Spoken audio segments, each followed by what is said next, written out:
기도하겠습니다. 하나님, 부족한 자를 이렇게 귀한 하나님의 전에 세워주셨습니다.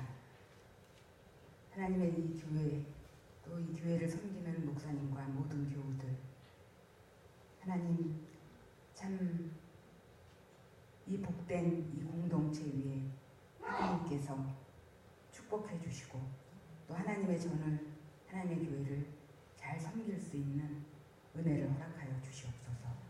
하나님, 부족한 종이 3주 동안 하나님의 교회를 그 긴 2000년 넘는 그 시간들을 함께 나누고자 합니다. 부족한 저의 입술을 하나님이 주장해 주시고 2000년의 긴 여행을 함께 잘 할 수 있도록 하나님 은혜 허락해 주시옵소서. 처음부터 끝까지 하나님께서 도와주시고 은혜 주시옵소서. 예수님 이름으로 간절히 기도드립니다. 아멘. 신금호 교회 여러분, 주님의 이름으로 문안드립니다. 하나님께서 우리에게 항상 이 세상이 줄 수 없는 그 평안으로 우리를 함께 해주시고 축복해 주시기를 간절히 기도드립니다. 저는 이제 오늘부터 3주 동안 2000년이라는 긴 시간에 그 교회 여정을 함께 나누려고 합니다. 사실 한 학기 동안 이제 하루에 3시간씩 15번에 걸쳐서 2000년의 교회 역사를 학생들과 같이 나눌 때도 그 2000년이 그 시간이 너무 짧아서 다 나눌 수가 없었는데 이 3번에 걸쳐서 이렇게 나눈다는 게 참 이게 가능할까? 뭐 이런 생각도 좀 해봤습니다. 그렇지만 그럼에도 불구하고 우리가 사랑하는 이 교회, 내가 평생 몸담았던 이 교회, 그 교회의 그 긴 시간이 어떻게 이루어졌을까? 그리고 또 저 예루살렘에서 그 오순절 다락방에서 시작된 그 교회가 도대체 어떻게 오늘 우리 신금호 교회까지, 이 한국이라는 땅까지 교회가 왔고, 또 우리는 복음이 전파되지 않은 곳에 끊임없이 그 복음을 또 나누기 위해서 애쓰고 있는가, 이런 여정을 저희들이 함께 이렇게 나누려고 합니다. 여러분들께서 많이 기도해 주시고 그 2000년의 그 여행을 같이 이렇게 해주셨으면 좋겠습니다. 오늘 목사님께서 누가복음 2장 1절에서 11절을 이렇게 말씀해 주셨는데, 바로 그 본문 말씀이 이 역사 속에서 예수 그리스도가 우리에게 이 인류의 구원을 위해서 오시는 그 아주 평범하지 않은 그 사건을 우리에게 알려주는 것입니다. 그래서 기독교는 역사 속에서 하나님께서 예수 그리스도 안에서 인간의 구원을 이루시기 위해서 아주 특별한 방법으로 관여하시는 그런 과정입니다. 그래서 우리가 기독교는 역사적인 신앙이다. 역사와 기독교는 떼어서 생각할 수가 없다. 그 증거는 뭐냐면은 오늘 이 본문 그 말씀입니다. PPT를 좀 켜주시겠습니까? 네. 그래서 타이틀이 예루살렘에서 신금호 교회까지, 엄밀하게 말해서 오순절 다락방에서 신금호 교회까지. 그래서 셋째 주가 됐을 때 이렇게 해서 신금호 교회까지 왔구나. 근데 너무 빨리 와갖고 정신이 하나 없다. 이렇게들 이제 얘기하실 것 같아요. 그래서 제가 뭐 미주알고주알 2000년을 얘기하는 것은 가능하지 않고 딱 이렇게 정했습니다. 그래서 뭐 나무도 숲도 개개의 나무를 본다 이런 것도 아니고 전체적인 숲을 본다는 게 더 가깝겠죠. 그리고 그 숲 속에서도 하나의 강줄기를 따라가려고 합니다. 그래서 숲을 막 다니면서 막 이 숲으로 올라갔다 저 숲으로 올라갔다 하는 것이 아니고 강줄기에 배를 띄워갖고 배를 타고 이렇게 쭉 가면서 그 숲을 바라보는. 그래서 그 강은 어떤 강이냐면은 오순절에서 이렇게 흘러 이렇게 와서 우리 신금호 교회까지 왔구나. 여러분 배 타는 거 좋아하시죠? 그러면 우리가 신앙의 배를 3일 동안 이렇게 타겠습니다. 제가 이제 미국에서 공부할 때 유대인들은 이제 미국에서 큰 영향력을 행사하고 있습니다. 왜냐하면은 그 경제적인 힘을 갖고 있으니까. 그 유대인들이 하는 로비 중에서 굉장히 큰 로비가 뭐였냐면은 왜 역사를 BC와 AD로 나누느냐 이거에 대해서 항의하고 있었습니다. 왜 유대인들이 BC와 AD로 나누는 것에 대해서 항의를 했을까요? 왜 항의를 했을까요? 뭐냐면은 BC, AD 역사가 여러분 우리가 지금 AD예요. AD는 뭐죠? 기원 후, 기원 전과 기원 후 시간을 그렇게 지금 우리가 나누고 있습니다. 그래서 우리가 학교에서 공부할 때 기원 후, 우리는 지금 기원 후. 여러분 우리가 지금 몇 년도죠? 2018년. 아니 왜 2018년뿐이 안 됐지?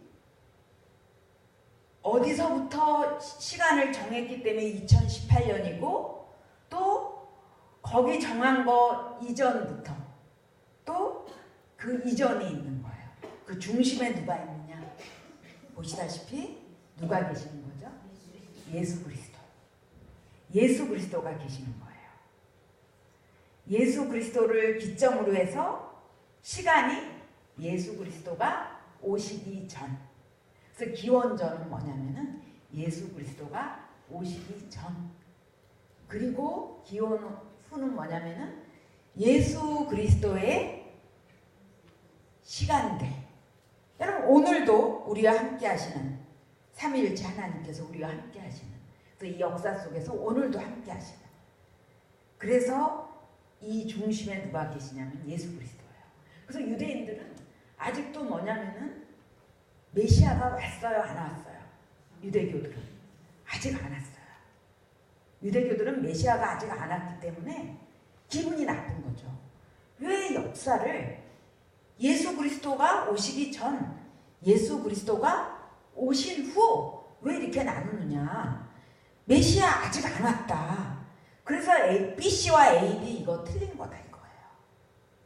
그래서 너무 재밌는 풍경이 뭐가 있냐면은 크리스마스 날 아침에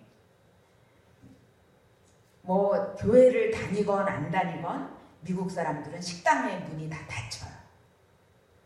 그래서 그 크리스마스 날 유대 사람들은 밥을 먹어야 되는데 뉴욕에서 밥을 제대로 먹을 데가 없어갖고 어디서 먹냐면은 차이나타운까지 가서 밥을 먹어요.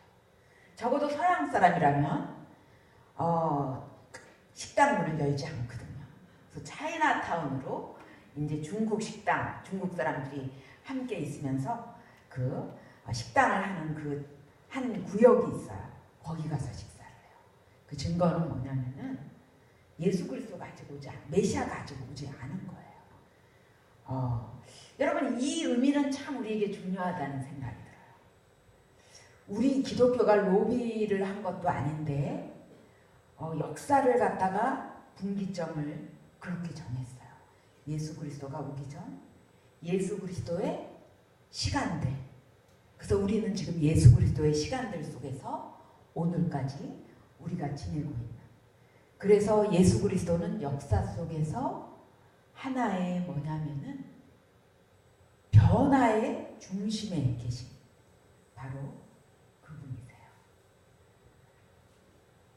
그 예수 그리스도가 이 땅에 오시면서 교회라는 것은 뭐냐면은 예수 그리스도께서 이 우리에게 가르쳐 주신 그 가르침, 그리고 그 삶, 살아내신 그 삶을 따라가기를 원하는 사람들이 모여서 드린 그 예배, 그 공동체가 뭐냐면은 교회입니다. 그래서 그 교회의 의미는 오늘 우리에게도 변함없이 계속되고 있습니다. 예수님께서 살아가신 그 삶, 보여주신 삶, 또 우리에게 가르쳐 주신 그 가르침, 이 가르침, 그것을 우리가 오늘도 계속 배우면서 또 묵상하면서 우리가 그 삶을 함께 나누는, 그러기 위해서 우리 신금호 교회가 이 자리에 이렇게 있는 것입니다. 그것이 교회입니다.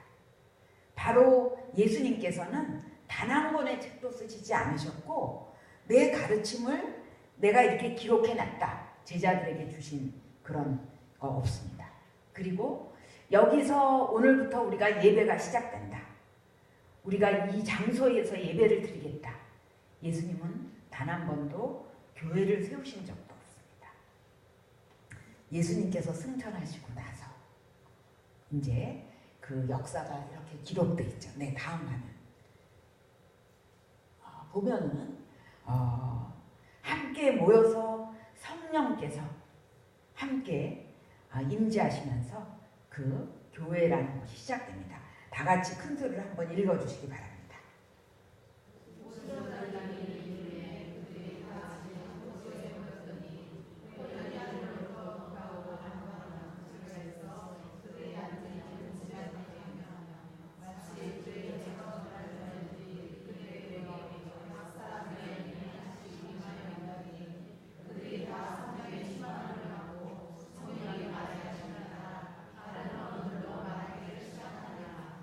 사도행전 2장 1절부터 이어지는 그 말씀들이 처음 교회라는 것을 우리에게 알려주고 있습니다. 이 교회에 모인 사람들, 저는 아직도 부모님이 다 살아계십니다. 이 나이까지 굉장히 축복이죠. 아직도 부모님이 떠나는 제 인생을 잘 생각하지 못하겠어요. 근데 이제 부모님이 이렇게 떠나셨을 때 그 60에 넘은 한 교수님이 이런 얘기를 했어요.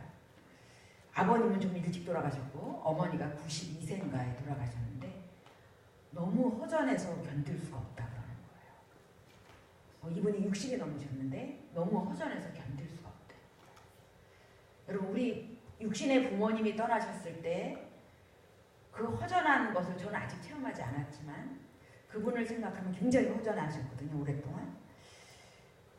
예수 그리스도, 예수님이 승천하신 다음에 바로 함께 했었는데 예수님이 승천하신 다음에 그 제자들이 얼마나 허전했을까. 다시 오겠다고 약속하셨지만, 그리고 너희들이 땅끝까지 이르러 내 증인이 되리라, 그런 사명을 갖다 허락해 주셨지만, 그래도 예수님이, 그리고 보혜사 성령을 약속하셨지만 굉장히 마음이 허전하지 않았을까 싶어요. 그래서 함께 모였을 때 그 약속하신 성령께서 함께 하시면서 그 공동체, 함께하는 그 결속력을 갖다가 경험하게 되죠.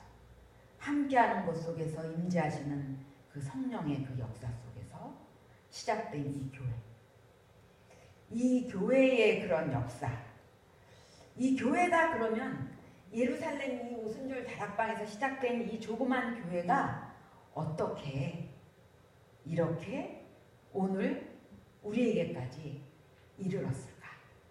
굉장히 궁금하지 않으세요? 굉장히 궁금하잖아요. 사도행전을 열심히 읽으셨기 때문에 이미 이 부분은 다 아실 거예요. 교회를 널리 확장시키는 그 사건은 뭐였죠? 널리 확장시키는 사건.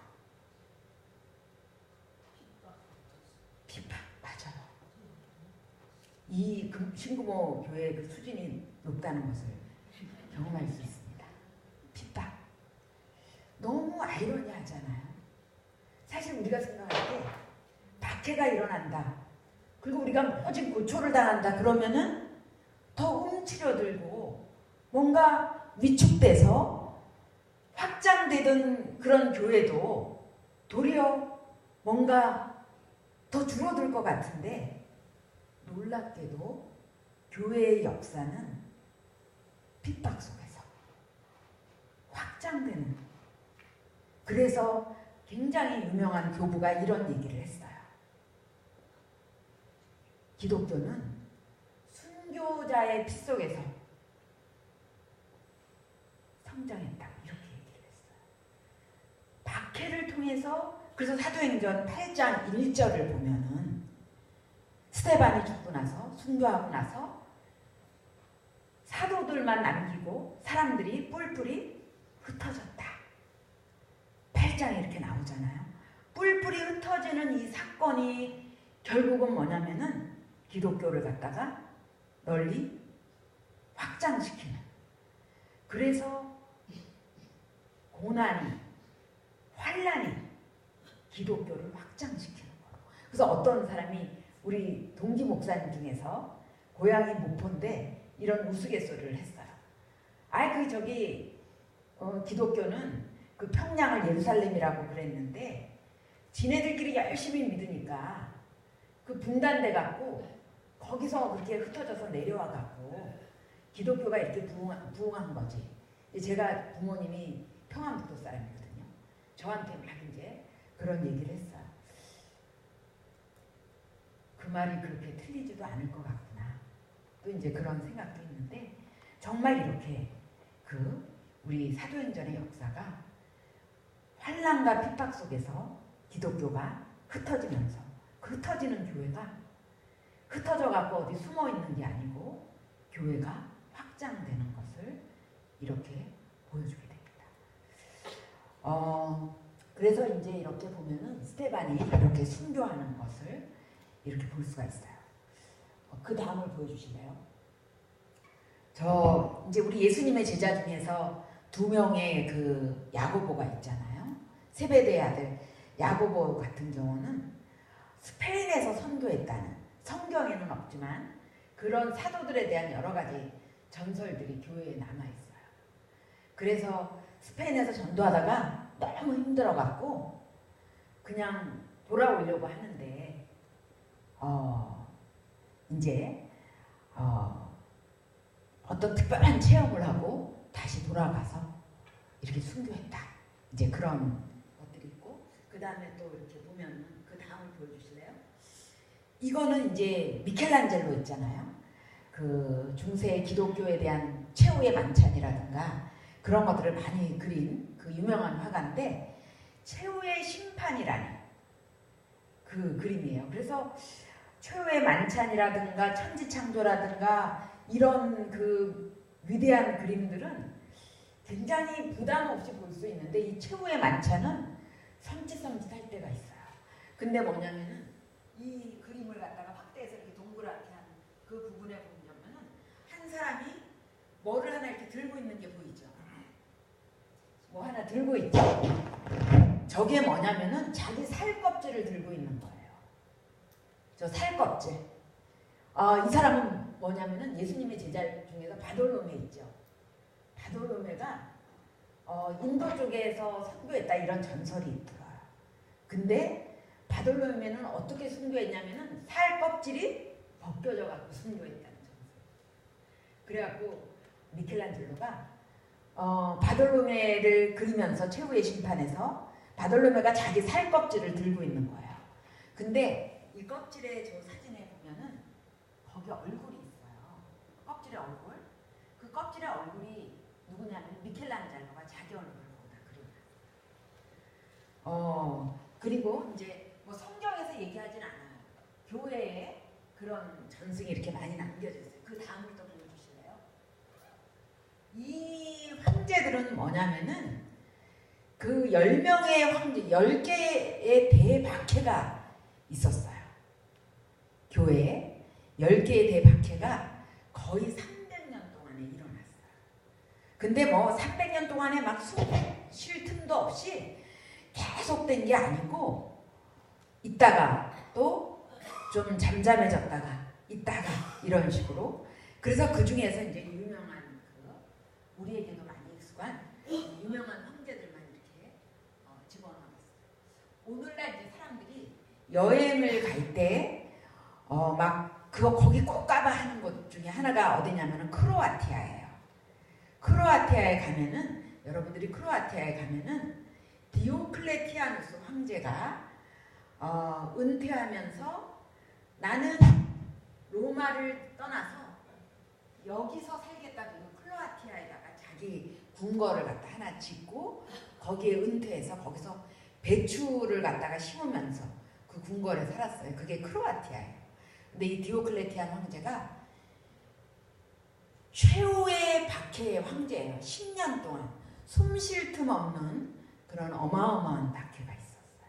근데 이 황제들을 보면은 하나의 황제로서는 아주 출중한 황제들이 많아요. 그런데 기독교에 있어서는 굉장히 고통을 준 황제들이에요. 특히 마르쿠스 아울렐리우스 이 황제는 정신사적으로 아주 유명한 황제예요. 근데 마르쿠스 아울렐리우스 같은 경우는 아니 기독교 쟤네들 너무 웃기는 애들 아니야? 아니 자기네 신도 섬기고 황제를 숭배하라 그러는데 뭐 그거 하나 왜 못 해주는 거야? 사실 이 로마는 인간을 황제로 숭배하는 그런 국가는 아니었어요. 이건 동방이 그랬거든요. 나중에 로마도 어떤 생각을 했냐면은 이 국가가 하나 되기 위해서는 뭔가 사람의 마음을 하나로 되는 게 필요하다. 그래서 하나 만든 게 뭐냐면은 황제 숭배. 로마는 사실 로마 제국은 종교에 대해서 관용이었어요. 그래서 다신교들 종교가 수없이 많았어요. 아 너희들 이 종교도 믿고 저 종교도 믿고 뭐 다 괜찮아요. 그러다 보니까 뭐냐면은 사람의 마음을 하나로 잡을 수 있는 것들이 필요한 거예요. 하나로 잡기 위해서 황제를 숭배하는 것을. 그래서 기독교인들한테도 뭐냐면 유대교회도 그렇고 기독교인들한테도 너희들이 그냥 너희 거 잘 믿어. 그리고 황제 하나만 숭배해. 그래도 유대교나 기독교는 뭐죠?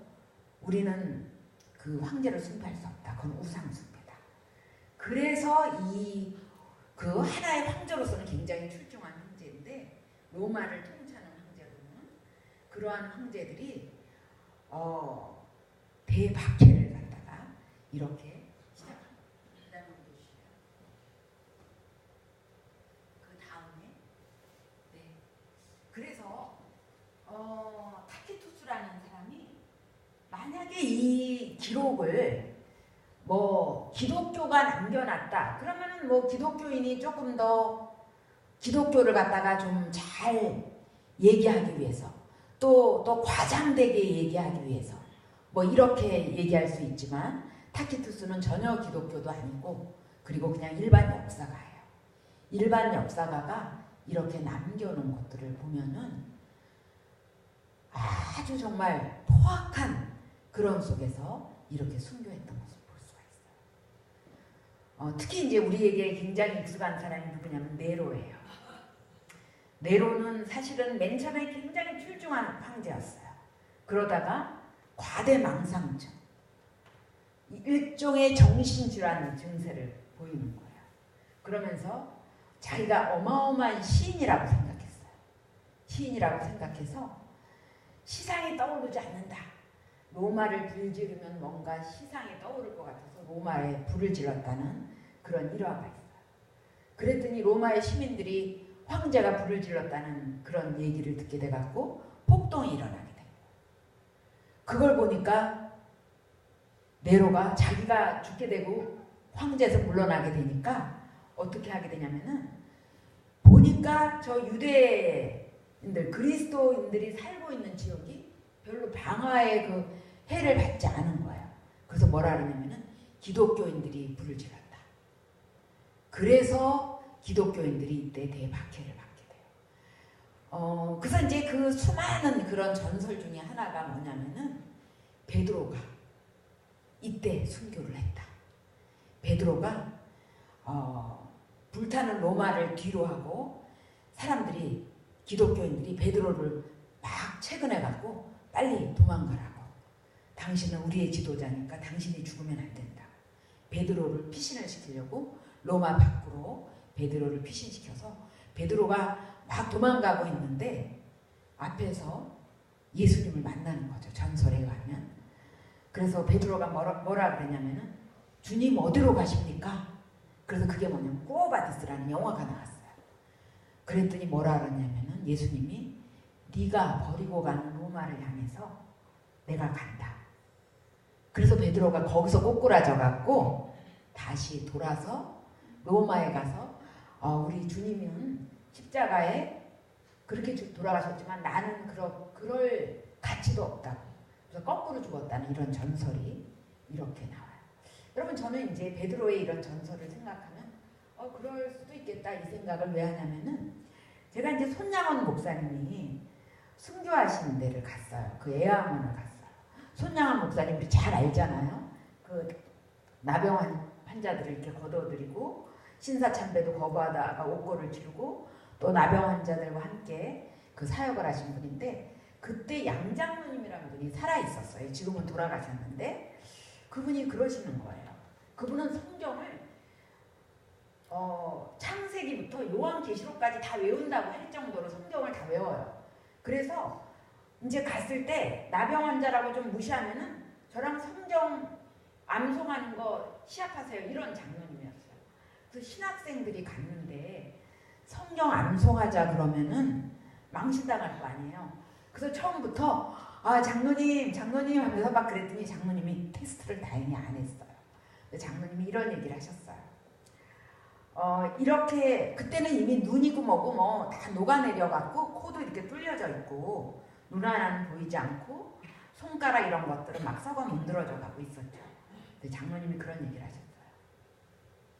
제가 이제까지 그래도 하나님 안에서 소망을 갖고 이 세상을 살아갈 수 있었던 것은 뭐냐면은 예수의 사랑으로 우리를 사랑했던 손양원 목사님이 계셔서예요.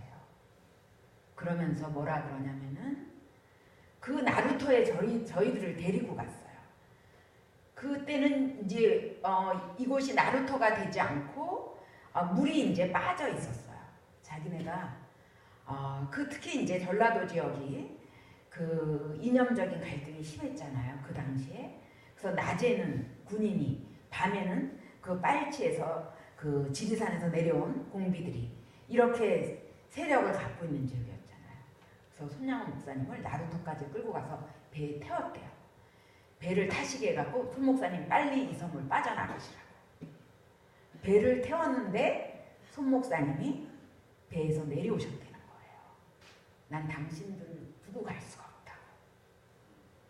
그리고 총살당해서 돌아가신 거죠. 자기네들이 손 목사님을 배에까지 밀어넣는데 그 배에서 내리면서 갈 수 없다고. 그 보여준 그 사랑, 그것 때문에 이렇게 정말 천형을 타고 태어난 것처럼 이렇게 온 육신이 다 문드러져도 그 우리 안에는 그 예수 그리스도의 사랑이 손 목사님을 통해서 우리 안에 있어서 우리가 인생을 살 수 있었다 그러면서 저희들에게 이렇게 얘기했어요. 전도사님들, 우리는 손도 썼고 코도 썼고 눈도 썼고 우리는 어떻게 인간적으로 아무것도 할 게 없어요. 그래서 우리가 할 수 있는 것은 이거예요. 성경을 암송하면서 하나님 말씀을 따라서 살고 그리고 우리는 전도사님들을 위해서 기도할 거예요. 그러니까 전도사님들이 하나님의 훌륭한 목회자가 되세요. 그랬던 것을 지금도 잊을 수가 없어요. 그래서 저는 베드로가 그런 전설, 베드로가 돌아왔다. 다시 불타는 로마를 향해서 돌아와서 붙잡혀서 순교했다. 그 얘기를 들을 때 나루터에서 배를 태워갖고 밀어넣는데 배에서 내려갖고 다시 자기가 사랑했던, 목회했던 그 나환자들 속에 들어왔던 그 장면을 이렇게 생각하게 되는 거예요. 그래서 우리에게 성경이 기록하고 있지는 않지만 네로 시대 때 베드로와 바울이 순교했다 이렇게 이제 늘 얘기를 하고 있어요. 그래서 이러한 순교의 그런 사건들이 교회를 확장시키는, 그래서 순교, 박해, 환란, 이것이 교회를 확장시켰다. 역사는 만약이 없지만 예루살렘에서 즐겁게 신앙생활했다면은, 그리고 핍박이 없었다면은 사도행전 2장에서 그 8장이 나올 수가 있을까? 이제 그런 생각을 잠깐. 그 안에서 너무 즐거웠죠. 초대교회는 뭐예요? 우리 오늘날 교회의 로망이에요. 우리가 항상 우리의 교회의 모습은 이래야 돼. 그럴 때마다 우리는 사도행전 4장으로 가잖아요. 서로가 함께 아름다운 공동체 생활을 했다. 그런데 그래서 이렇게 아름답게 있을 줄 알았는데 그 핍박, 환란, 박해, 그래서 교회가 흩어지면서 이 공동체가 깨지면 우리가 망하는 거 아닐까? 하나님의 뜻은 그게 아니죠. 확장되는, 그래서 교회가 이렇게 확장되게 되었습니다. 그러면서 교회가 이런 신앙생활을 하면서 가장 먼저 교회 안에 있는 게 이거예요. 다르게 예수님을 생각하고 다르게 하나님을 생각하고 이러한 사람들이 나타나기 시작하는 거예요. 여러분 오늘날 그래서 우리가 그 사람들을 뭐라고 얘기하냐면 이단이라고 얘기해요. 근데 오늘날 우리가 이단하면 생각나는 사람들이 누구죠? 이단하면 생각나는 사람들? 신천지. 또 뭐죠? 여호와의 증인. 또 여러 가지가 있죠.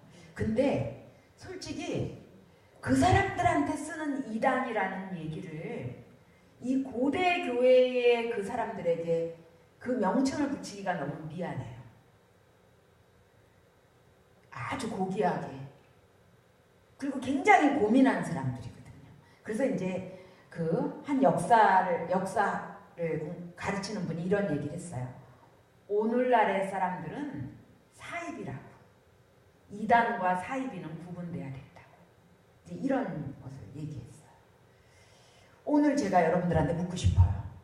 우리 신앙을 뭘로 고백하죠? 우리 예배 시간에 우리의 신앙을 고백하는 거. 사도신경을 고백하죠. 사도신경을 고백하면서 한번 고민해 보신 적, 생각해 보신 적 있어요? 이 사도신경 어떻게 만들어졌지? 사도신경이 어떻게 만들어졌냐면요. 이단 때문에 만들어졌어요. 사실은 이단들이 있기 전에는 우리는 교회 공동체 안에서 예배드리면서 우리는 하나님, 성부 하나님, 성자 하나님, 성령을 우리가 같은 마음으로 다 고백하고 있었어요. 그런데 그래서 굳이 사도신경을 고백할 필요가 없었어요. 사도신경이 뭐예요? 하나님에 대해서, 예수 그리스도에 대해서, 성령에 대해서, 교회에 대해서, 또 우리가 마지막 때 부활하는 것에 대해서 이 고백을 하는 거잖아요. 아니 그거를 굳이 우리가 이렇게 예배 드릴 때 고백할 필요가 없어서 사실 맨 처음에 교회는 사도신경이 없었어요. 사도신경이 없었는데 이 사도신경을 고백해야 되는 사건이 벌어지게 돼요. 그 다음에 보여주실래요? 네. 그 다음에 이제 어떤 일이 교회에 나타나게 되냐면 이런 일이 나타나게 돼요. 하나님이 천지를 창조했다고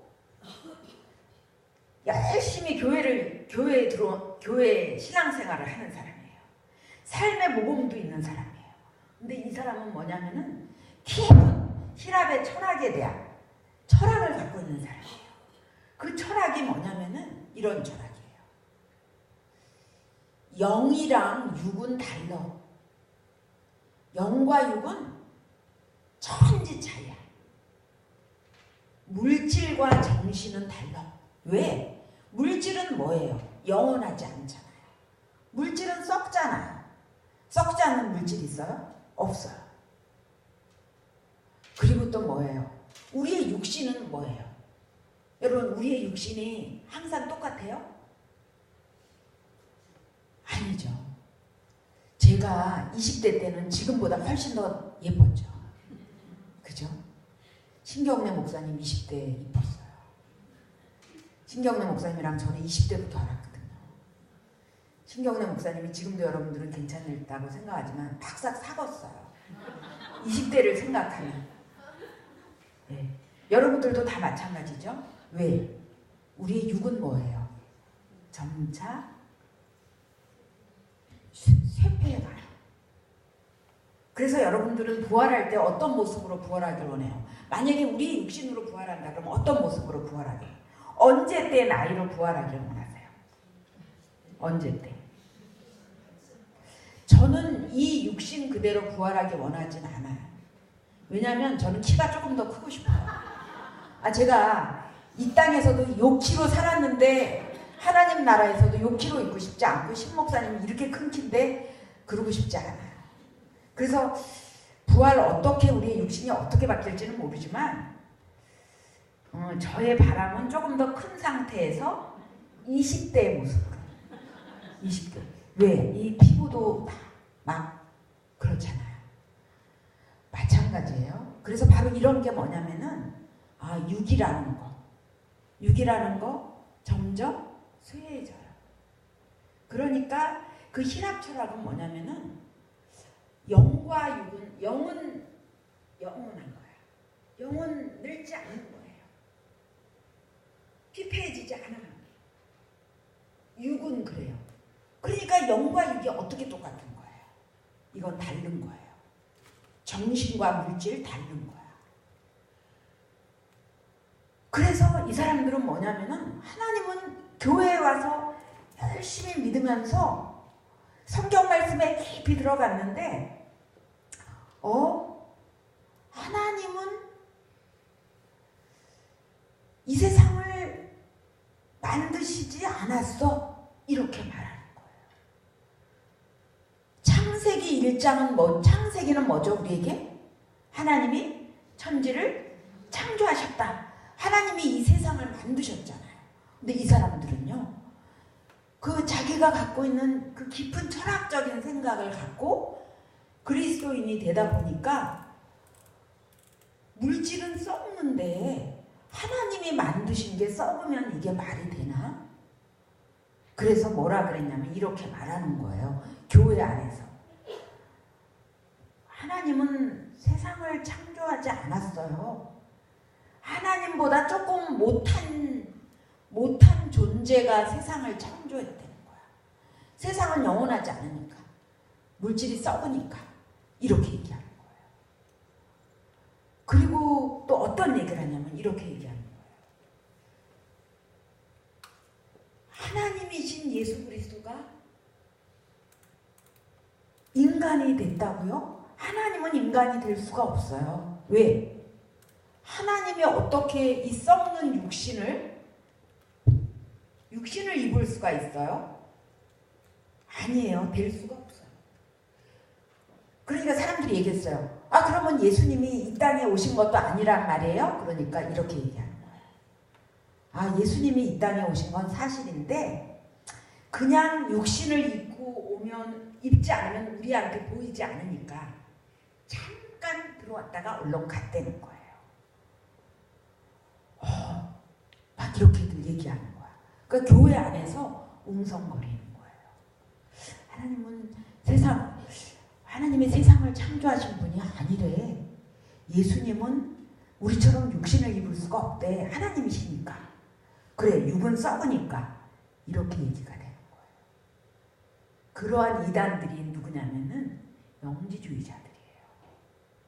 그리고 또 어떤 이단이 생기냐면은 말세온이라는 이단이 이런 사람이에요. 성경 열심히 읽었어요. 말세온이라는 사람은 거부예요. 지중해에 배를 갖고 있으면 어마어마한 부자예요. 부자예요. 그런데 신실한 하나님의 제자가 되고 싶어서 자기 전 재산을 로마 교회에 다 헌금하고 교회 장로로 있는 사람이에요. 자기 재산을 다 포기할 정도로. 그런데 말씀이 성경을 열심히 읽다가 이런 얘기를 하는 거예요. 근데 이상하다. 구약이랑 신약이 이상하다. 왜? 구약은 하나님이 정복해라, 죽여라, 부숴라, 벌받고 막 이러고, 신약의 하나님은 사랑하시고 십자가에 우리를 위해서 달려 돌아가시고.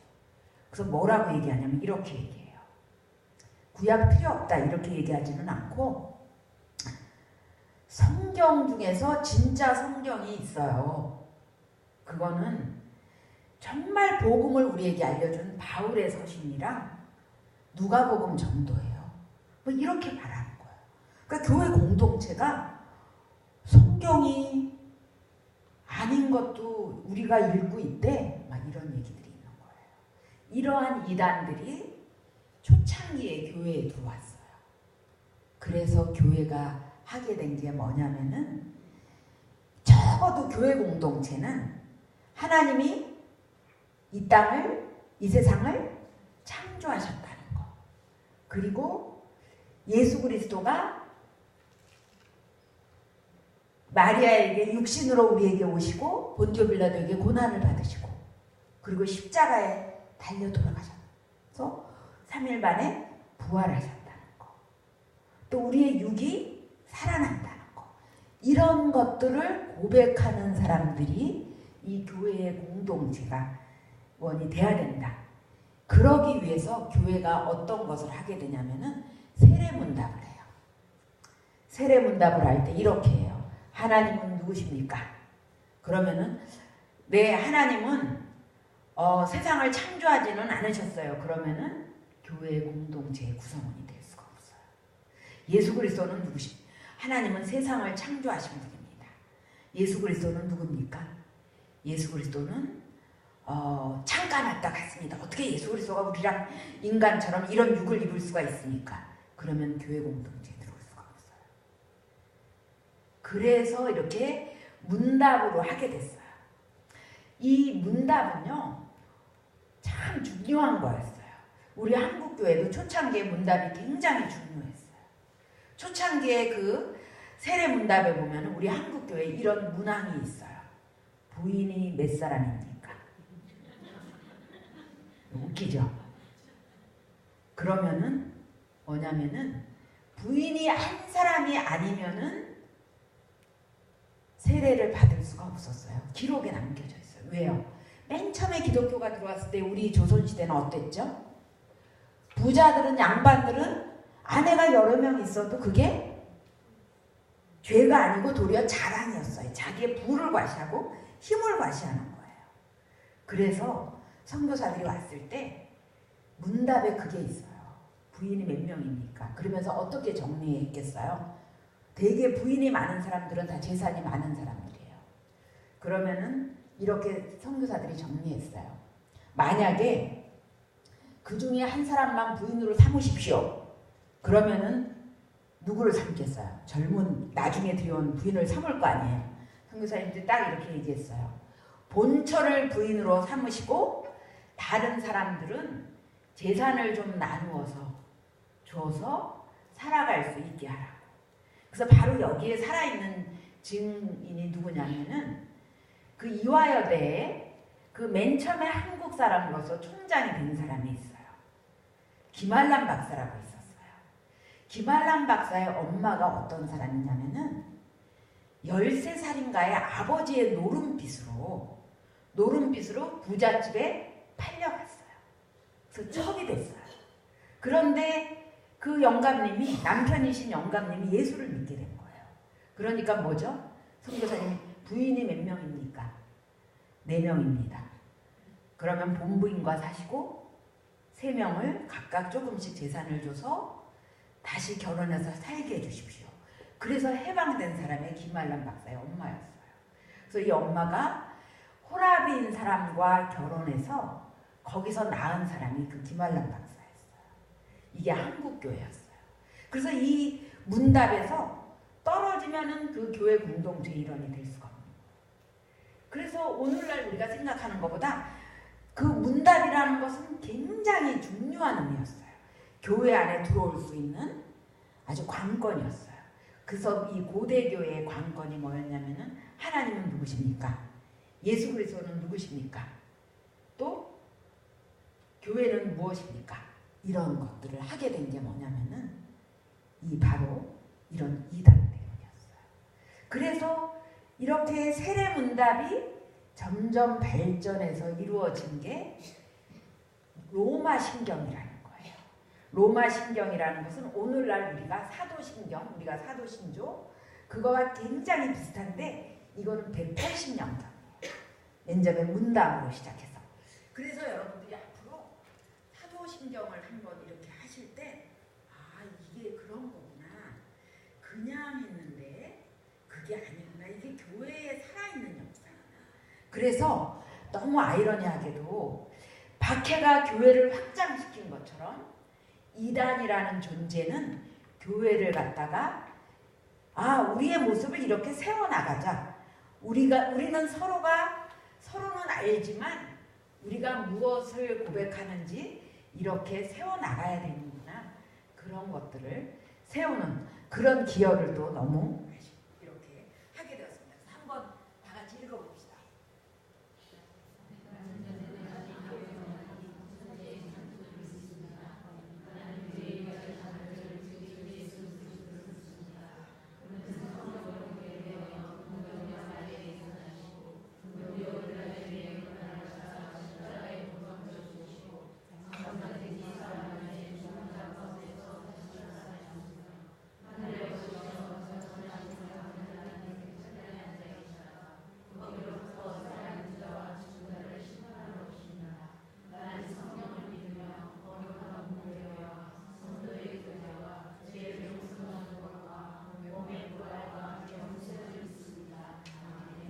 그래서 이 사람들 육은 악하다 이런 사람들은 우리가 부활할 때도 영만 부활한다 그랬어요. 그래서 뭐냐면은 우리의 몸이 부활한다는 게 그 마지막 고백으로 있는 거예요. 이 사도신경이 이러한 역사 속에서 우리에게 확정되게 주어지는 그 과정은 거의 800년 걸려요. 그렇지만 이제 이 가장 가까운 원형은 한 180년. 그래서 교회 안에 있는 이러한 것들이 교회 초창기의 교회가 싸워 나간 것에 대한 증거예요. 아, 사도신조가 이단과 맞서서 교회가 싸워 나간 그런 증거로 우리에게 주어진 거구나. 그렇게 고백한 거구나. 사실 사도신조가 있기 전에는 교회 안에서는 주님은 누구십니까? 우리의 구세주입니다. 그거면 좋겠어요. 그거면. 그런데 이렇게 이제 확장되는 것들을 볼 수가 있죠. 교회가 이러한 과정을 겪으면서 교회의 새로운 시대가 시작돼요.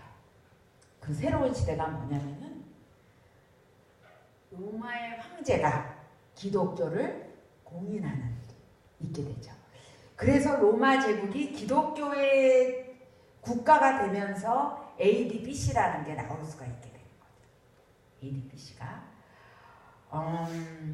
아까 이제 박해를 얘기할 때 디오클레티아누스 황제가 대박해를 10년 동안 했다 그랬잖아요. 그 박해를 하고 그 박해가 끝나게 되는 게 뭐냐면은 313년에 그 밀라노라는 곳에서 칙령을 발표해요. 기독교인들에게 예배하는 자유를 주겠다. 기독교인들에게 그들이 비록 로마의 황제를 숭배하지 않는다 하더라도 그들이 자기의 신만 섬긴다 하더라도 숭배하게 하겠다. 예배하게 하겠다. 이 허락을 해주는 거예요. 313년 밀라노라는 곳에서. 여러분 우리가 이제 아마 이태리 여행들을 해보신 분들이 있을 거예요. 그러면 여러분들이 로마를 가죠. 우리 밀라노를 자주 가요. 밀라노에 가면은 여러분들이 아 여기가 바로 기독교가 비로소 로마에서 우리 예수님을 믿고 있어 이렇게 사람들한테 얘기하면서 믿을 수 있는 그게 선포된 땅이 바로 이곳이구나. 그것을 우리는 이제 기억해야 되는 거죠. 왜 어떻게 해서 이런 일이 있었냐면은 이 황제의 이름이 뭐냐면은 콘스탄티누스라는 황제예요. 콘스탄티누스는 그 엄마가 그리스도인이었어요. 사실 로마 시대 이렇게 보면은 황제들이 그리스도를 숭배하지 않고 그래도 황후들은 기독교인들이 많았어요. 그리고 이 로마의 귀족들이 본인들은 기독교인이 아니면서도 며느리들은 기독교인 가족에서 많이 들였다고 해요. 왜냐하면 로마는 굉장히 난잡한 사회였어요. 그래서 그런데 거룩하게 정결하게 살아가는 사람들이 그리스도인이라는 것을 사람들은 알고 있었어요. 그래서 자기 며느리들을 정결한 여성들을 얻고 싶을 때 기독교인들을 이렇게 얻었다는 얘기가 있어요. 콘스탄티누스도 그 어머니와 아내가 기독교인이었어요. 그 당시 콘스탄티누스는 혼자 황제가 아니었어요. 4명의 체제였어요. 2명의 황제와 2명의 부황제가 이렇게 동로마와 서로마를 이렇게 통치하는 거예요. 그러면서 그 안에서 서로가 로마를 하나로 만들고 싶은 그런 야심이 불타는 거죠. 그러는데 이 콘스탄티누스가 싸우지 않으면 안 되는 전투를 하게 됐어요. 만약에 저쪽에서 침략해 왔는데 거기에 맞서지 않으면 뭐가 되냐면은 항복하는 게 되는 거예요. 근데 전략적으로 굉장히 불리했어요. 쉽게 얘기해서 어떠한 전략이냐면은 강을 건너야 된다 그러면은 배수진을 칠 수가 없잖아요. 그러한 아주 불리한 상황에서 싸움을 할 수밖에 없었어요. 그런데 환상을 보는 거예요. 그래서 뭐냐면 십자가가 나타났대요. 그래서 뭐라 그랬냐면은 너의 창 그 방패에다가 이 십자가의 표시를 해라. 그래서 이 콘스탄티누스가 뭐라 그러냐면은 내가 나에게 이 전투에서 승리를 하게 한다면 나는 그리스도인이 되겠다. 그러면서 그 십자가의 표시를 부하의 그 방패에다가도 적어도 방패를 갖는 모든 병사가 다 방패를 갖지는 않아요. 그 방패에다가 그 십자가 표시를 해요. 십자가 표시를 하고 전쟁에 나갔는데 이 전쟁에서 이기게 돼요. 왜냐하면 저쪽에서 전술을 잘못 써갖고 기다리면 이기는데 저쪽의 황제가 그냥 지가 뛰어나와갖고 설치다가 죽는 거예요. 그래서 전쟁에 이길 수 없는 전쟁을 이기게 돼요. 그러면서 이 황제가 기독교를 황제 숭배 안 해도 좋다. 아무 신 안 섬겨도 좋다. 기독교 그래 너희 하나님만 섬겨라. 너희 삼위일체 하나님만 섬겨라. 이렇게 공인해주는 그 역사가 바로 이제 일어나게 돼요. 물론 이때 전 로마가 기독교 국가가 됐다는 것은 아니에요. 황제가 그리스도인이 됐다는 거죠. 그러나 로마는 다종교 사회였기 때문에 그냥 다른 종교를 섬기게 하는 게 처음 시작이에요. 그러다가 한 100년 지난 다음에 황제가 모든 다른 종교를 다 핍박하면서 기독교 국가를 세우는 그런 시대가 이제 도래하게 되는 거예요. 그래서 이런 놀라운 역사가 기독교에 있어서 이 십자가, 여러분 우리는 십자가 하면은 이렇게 된 것만 생각하잖아요. 십자가가 수십 가지의 종류가 있어요. 수십 가지의 종류가. 그래서 이 십자가를 방패에 세워서 우리가 이 십자가를 콘스탄틴 대제의 십자가 이제 그렇게 이렇게 불려나가요. 그래서 기독교가 이제까지 움츠려 들었다가 갑자기 황제가 기독교인이 되면서 뭔가 굉장한 바람이 교회에 들어오게 돼요. 이 바람에 대해서는 참 굉장히 긍정적인 거, 부정적인 거 두 가지가 돼요. 교회가 세속화되기 시작했다. 이런 부정적인 것도 있어요. 여러 가지 생각을 하게 돼요. 왜냐하면은 교회 모든 교회가 그런 건 아닌데 이 대도시에 있는 교회들한테 두 가지 물결이 들어와요. 뭐냐? 거짓된 그리스도인들이 막 들어오기 시작해요. 또 하나는 뭐냐면은 어마어마한 부가 들어오기 시작해요. 황제부터 뭐 교회에 땅을 희사하죠. 그리고 교회 건물 이거 너무 협소하다. 저 파르테논 신전 막 이 신전들 어마어마한데 우리 하나님을 예배하는 것이 이렇게 초라해서는 안 된다. 그래서 대교회가 막 세워지는 거예요. 그 재물들은 뭐냐면 귀족들이 막 내는 거예요. 이제까지는 자기 목숨을 걸고 예수를 믿었는데 황제한테 잘 보이려고 교회에 들어오는 거짓된 신자들이 막 생겨요.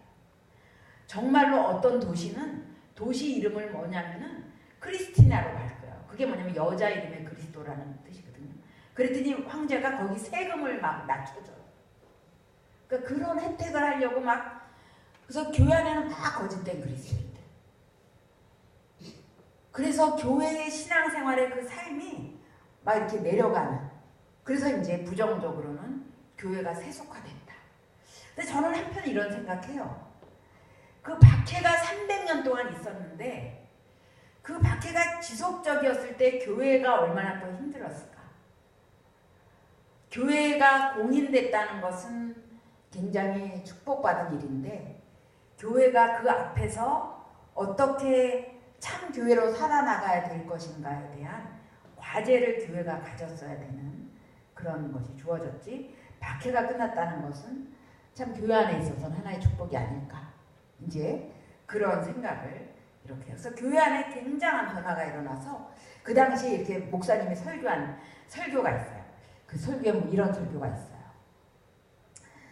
그 목사님의 이름은 뭐냐면은 별명이 이거예요. 황금의 입이다. 왜? 그 목사님은 자기가 황금의 입이라는 이름으로 불려질지 몰랐어요. 그분은 살아있을 땐 요한이었어요. 근데 죽은 다음에 사람들이 그 이름을 붙여줬어요. 왜 황금의 입이라고 이 사람한테 붙여줬을까요? 왜 그랬을 것 같아요? 황금의 입. 황금을 막 나갔고요. 이 목사님들한테 황금의 입이라는 건 뭐죠? 말씀이 굉장히 좋았다는 거죠. 아주. 그래갖고 막 그 안디옥이라는 곳에서 목회 잘하고 있는데 황제가 납치해갖고 자기가 살고 있는 궁궐이 있는 곳에 목회자를 세우고 막 그래요. 이 사람. 본인이 원하지 않았는데. 그렇게 설교를 대설교가요. 근데 이분이 한 설교 중에 이게 있어요. 그 거짓된 그리스도인들이 들어왔다는 게 그 설교에서 드러나는 이렇게 말해요. 지금 하나님의 말씀에는 전혀 귀를 기울이지 않고 자기가 차고 온 황금 목걸이와 귀걸이와 팔찌를 들고 자기가 입고 온 비단 옷을 막 보면서 교우들이 이것을 바라봐 주기를 바라면서 휘두르고 있는 사람들이 있다. 막 이게 설교에 나와 있어요. 설교에. 그런 진풍경들이 막 나와 있어요. 그리고 막 이런 게 있어요. 그 설교 보면은. 지금 교회에 들어올 때 가난한 옛날에는 교회 바깥에 이렇게 거지들이 많았잖아요. 거지들이 막 먹을 게 없어서 가죽을 뜯고 막 이러고 있는데 지금 예배 시간 예배당에 들어와서 오늘 우리 집에 대리석을 뭘로 바꿀 것인가 상하로 또 뭐를 장식할 것인가 지금 그렇게 생각하는 그리스도인들이 이 안에 앉아있다고 막 그런 설교가 그 목사님의 설교에 보면 되게 많이 나오고 있어요. 그래서 그 이전에 기독교가 공인되기 전에 이전에 있었던 그 설교의 내용과는 너무나 다른 그런 내용들이 이렇게 막 흘러나오는 것을 이렇게 볼 수 있어요.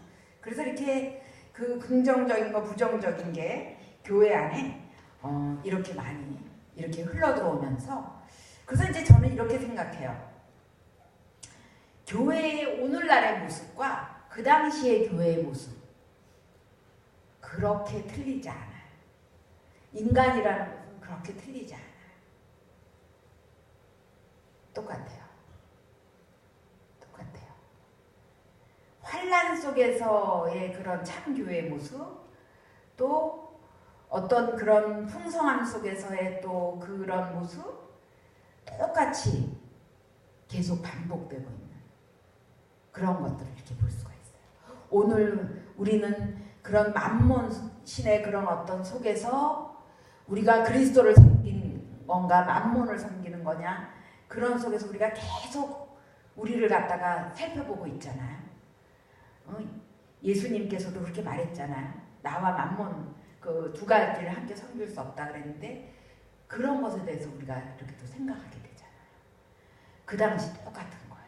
물질이 막 들어오면서 또 사람들에게 그런 것들, 박해가 심할 때는 목숨 걸고 예수 믿는 거니까, 자기 목숨값이니까 철저하게 믿었는데, 그러한 지금 풍경들이 동일하게 이제 우리에게 이렇게 이루어지고 있는 것을 볼 수가 있어요.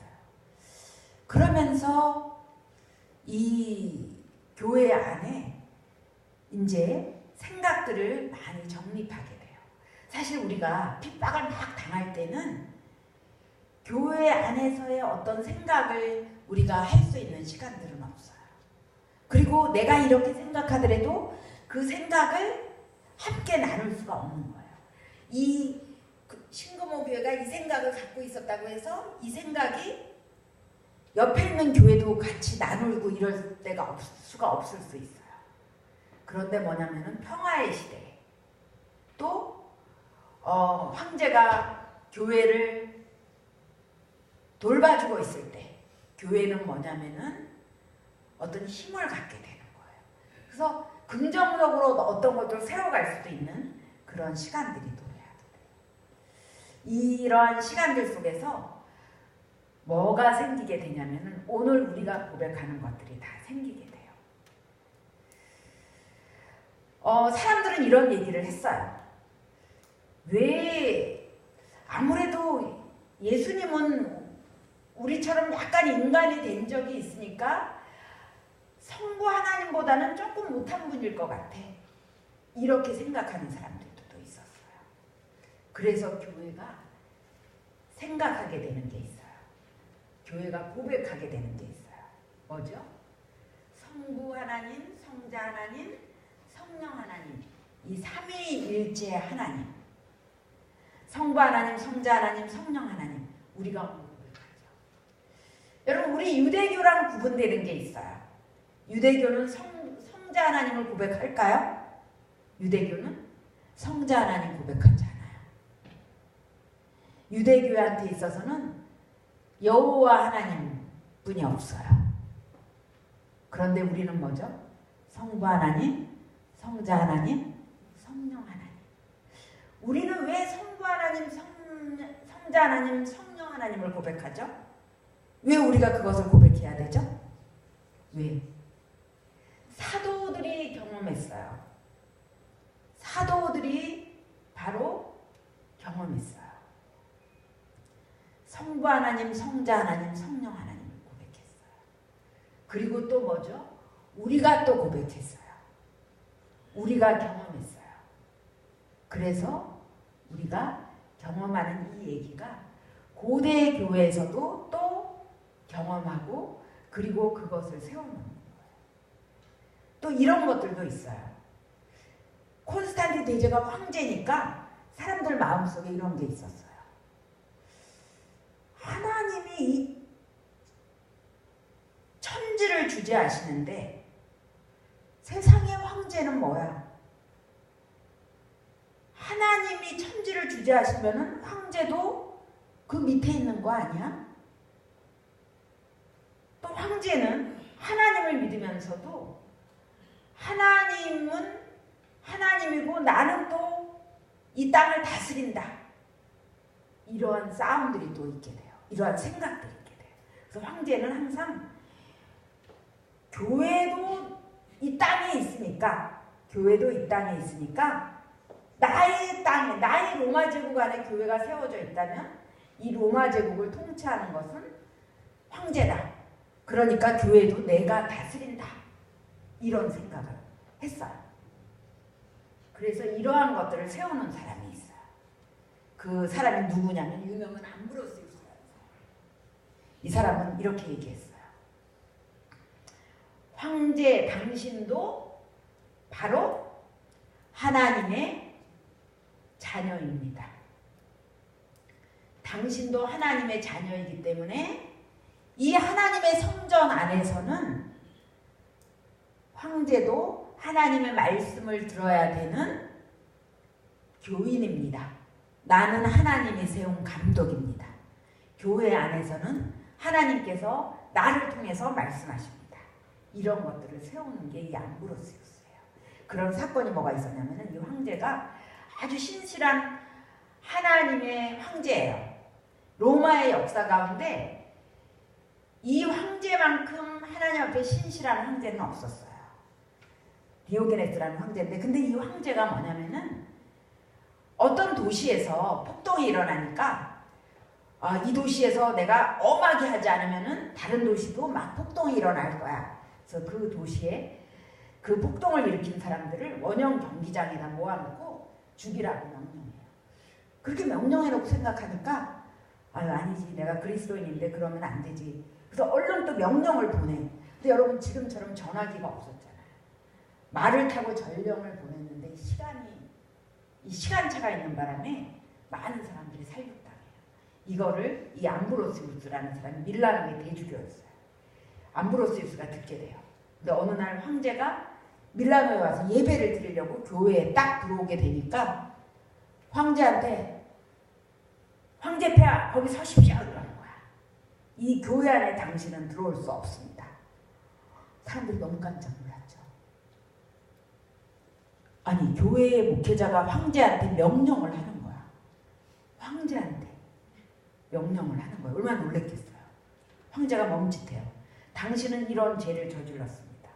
회개하십시오. 그래서 이 황제가 그 바깥에서 옛날에 재 있잖아요. 그 재를 만들어 갖고 그거를 몸에 뿌리는 거야. 이게 죄를 태운다. 뒤집어 쓰고 사람들이 보는 앞에서 회개하는, 참회를 하는 거예요. 그런 다음에 교회에 들어올 수 있게 한 거예요. 암브로시우스가 생각한 것은 뭐냐면은 이 하나님의 성전 안에서 당신 역시 하나님의 죄인이라는 거예요. 우리 모두는 죄인이라는 거예요. 이 교회 안에 어떠한 누구도 죄인으로 동등하지 황제라고 해서 죄가 없지 않다는 거예요. 그러한 것들을 세워나갔어요. 이 암브로시우스는 그 당시의 목회자로서는 아주 드문 사람이었어요. 왜냐? 이 사람은 오늘날로 말하면은 그런 원로원의 아들이었어요. 그러니까 아주 그 황제 다음 가는 그 서열에 있는 그 귀족의 아들이었어요. 그래서 이제 이 감독이 된 사람인데, 그래서 자기 친구들이, 암브로시우스의 어릴 때 친구들이 누구냐면 다 왕자들이에요. 우리도 그렇잖아요. 우리 사극에서 보면은 그 왕자들이나 공주들 궁궐 안에서 외로우니까 그 양반집 아이들 데려다가 친구 동무 삼게 하잖아요. 암브로시우스가 이렇게 동무로 불려다니는 사람이었어요. 그래서 암브로시우스는 누구보다도 권력을 잘 알아요. 그 권력을 잘 알고 황제의 위력이 얼마나 크다고 생각하는 사람임에도 불구하고 하나님 안에서 우리 모두는 죄인이다. 죄진 자가 회개하지 않고 이 하나님의 전에 들어올 수 없다. 그래서 그런 것들을 교회 안에 세워놓은 아주 그런 사람이었어요. 이러한 것들이 교회 안에 막 세워지는 거예요. 그러면서 이제 그 한 사람이 있어요. 또 아우구스티누스. 너무 중요한 사람이에요. 이 사람은 뭐냐면은, 여러분들 아우구스티누스 하면 누가 생각나죠? 누가 생각나죠? 그 엄마 생각나죠? 그 엄마가 이게 탕하였는데 막 밤낮 기도해갖고 눈물로 기도해서 어떤 유명한 말이 있죠? 뒤에서 기도한 눈물의 기도를 하는 엄마가 있는 아들은 망하지 않는다. 지금은 이제 아들보다는 자녀는 망하지 않는다. 이렇게 되겠죠. 바로 그 얘기를 누가 했냐면 아까 암브로시우스가 한 거예요. 그 암브로시우스한테 이 아우구스티누스의 어거스틴의 엄마가 찾아와요. 우리 아들이 지금 이단에 빠졌어요. 마니교라는 이단에 빠졌어요. 엉엉 울면서 막 그러는 거예요. 그랬을 때 암브로시우스가 이렇게 얘기한 거예요.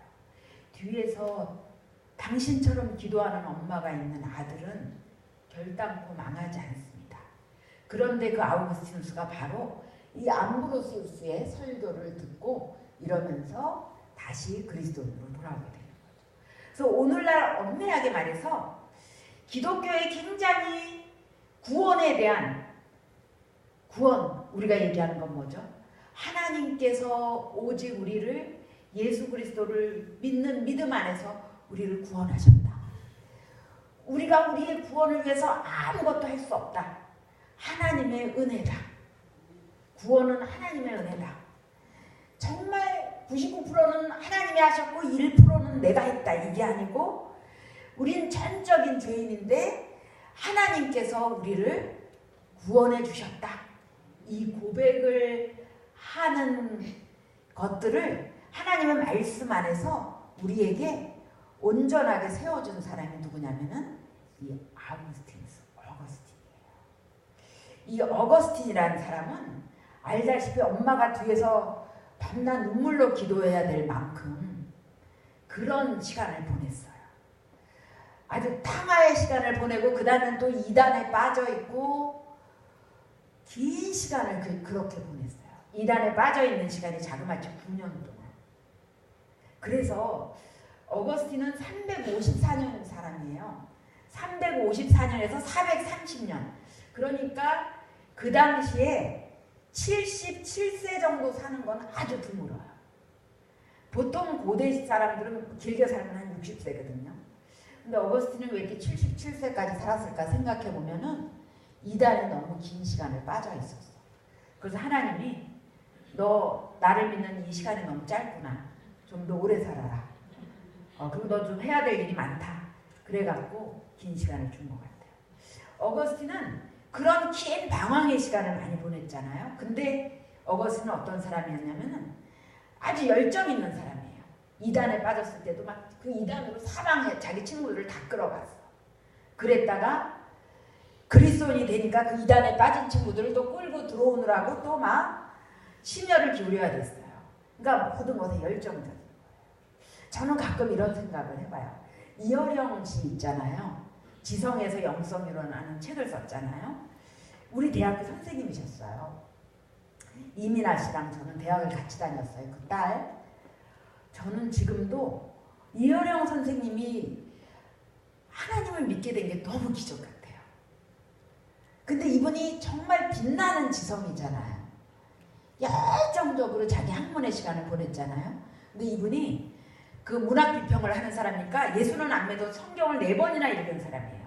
신약은 수도 없이 읽고 신구약을 4번 읽었어요. 근데 그 4번 읽을 동안 그 왜 역사가 안 일어났을까? 또 그것도 하나님께서 부르시는 시간에 그거죠. 근데 이분이 하나님을 딱 믿으니까 그분의 그 지성과 이런 것들이 그 믿음 안에서 믿음의 옷을 입으니까 참 빛나잖아요. 아우구스티누스가 그 방탕과 그런 긴 시간을 지냈잖아요. 그래서 아우구스티누스가 뭐를 고백할 수 있냐면은 죄라는 것은 저항할 수가 없더라. 어떤 사람들은 이런 얘기를 했어요. 어거스틴, 너는 왜 사람들을 이렇게 바보로 만드는 거야? 우리가 우리의 구원을 위해서 아무것도 할 수 없다면은 그럼 우리는 너무 무력하고 바보잖아. 왜 인간을 그렇게 어리석은 자로 만드는 거야? 그랬을 때 어거스틴이 이렇게 얘기했어요. 당신은 죄가 뭔지 모르는 사람이다. 그것은 뭐냐면 당신은 죄인이라는 고백을 아직 안 한 사람이라는 거죠. 죄인이라는 것을.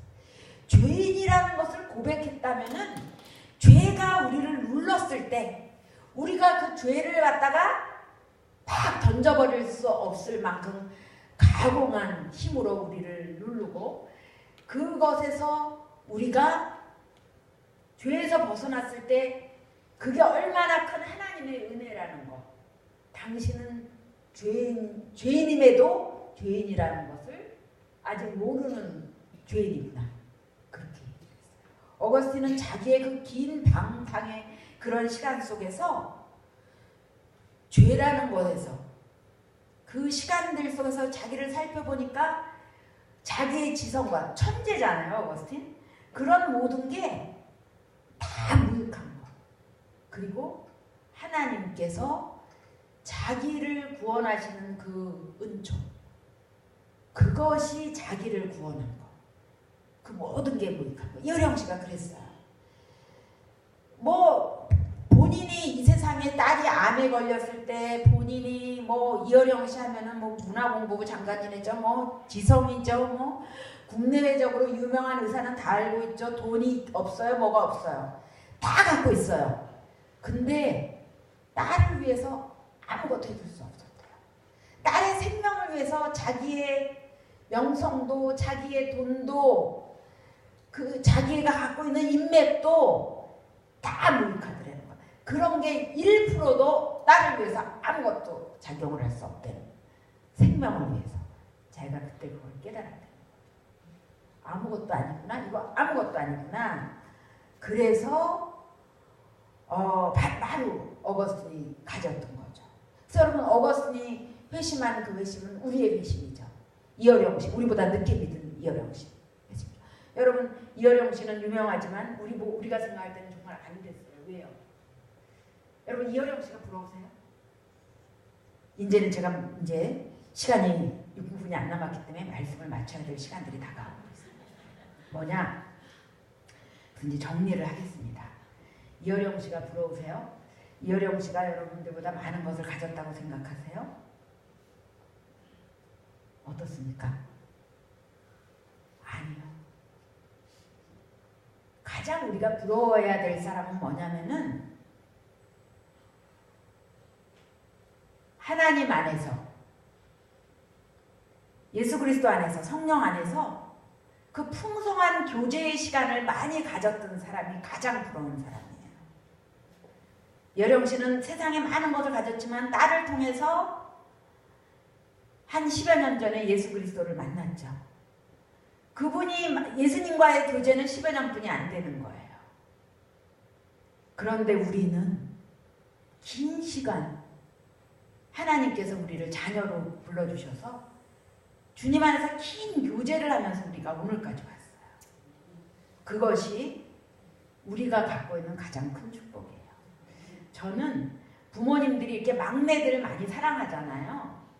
하나도 그 막내를 편애하는 걸 당연하다고 생각했어요.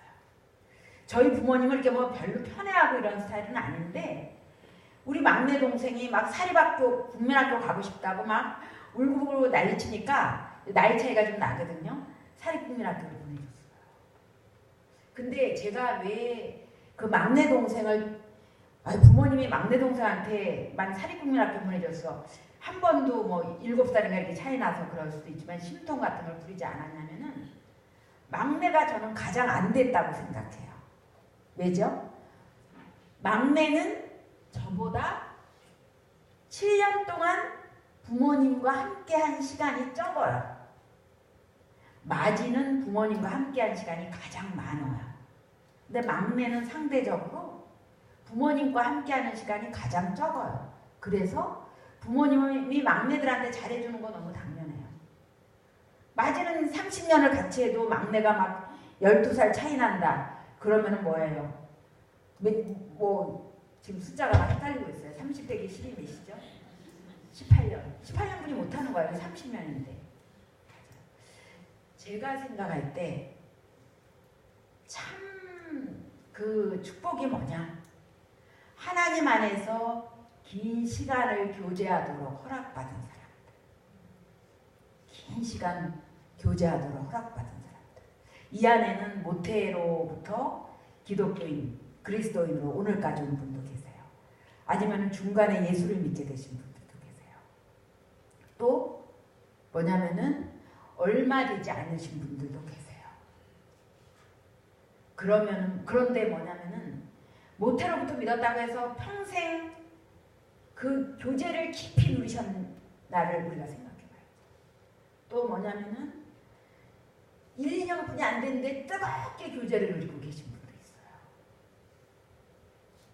우리에게 주어진 시간, 그것이 나에게 정말 어떤 것일까?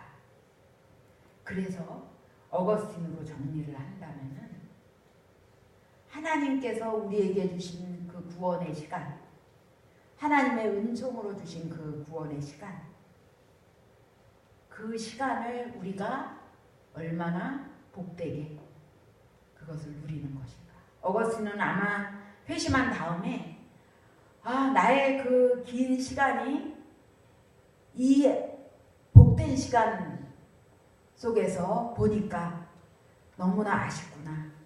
그러한 생각을 이렇게 했을 거예요.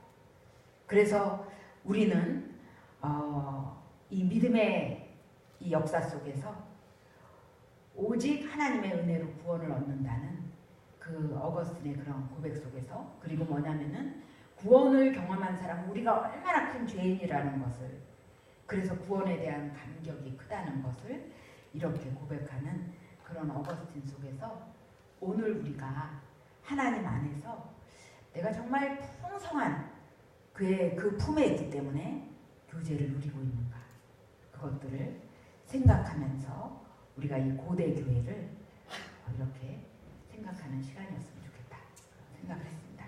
잠깐 기도하시고 축도하면서 마치겠습니다. 하나님, 우리의 믿음의 선조들이 살아갔던 그 고대의 그런 시간들, 그들 앞에 펼쳐졌던 그 시간들이 오늘 우리 앞에도 펼쳐져 있습니다. 하나님 안에서 풍성한 삶으로 우리가